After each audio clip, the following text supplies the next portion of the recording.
the most infamous gangland slaying in American history, becomes associated with the holiday, the St. Valentine's Day Massacre, which of course happens on February 14th, 1929, the darker side of Valentine's Day.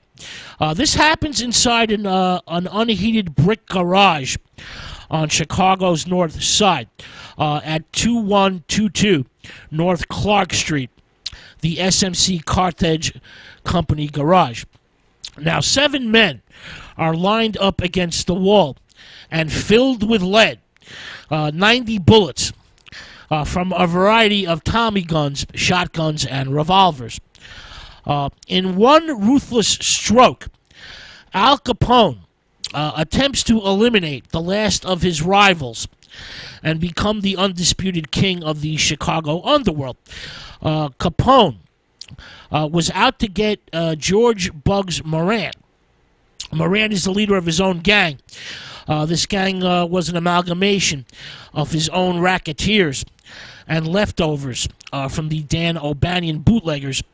Capone and Moran hate each other and basically threaten each other on, well, practically a daily basis. Now, the massacre, well, 4 men arrive at the garage and announce a raid. 2 men are dressed as police officers. 2 men are in plain clothes. They quickly line up the 7 men inside the garage against the wall and then open fire. Witnesses see the 4 gunmen speed off in a black Cadillac that resembled a police touring car. They even used a siren. The 7 men are basically killed instantly. But Capone's main target, Moran, actually slept late that day and missed the massacre. He arrives at the garage moments after the killings. Now, Capone was not in Chicago at the time, so he has an alibi and claims to know nothing about the killings. Well, few people actually believe Capone. Now, nobody ever went to jail over these killings, and the St. Valentine's Day Massacre basically shocks the numb city of Chicago into awakening from a deep slumber.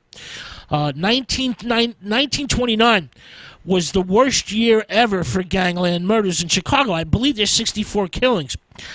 Citizens had become tired of gang warfare that had been going on basically since 1920.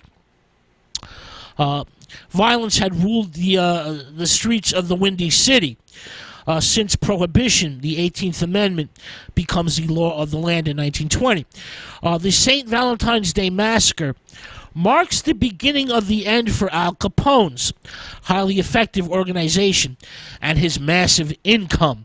The feds begin to investigate Capone, who is now labeled the most notorious racketeer in the USA, public enemy number 1.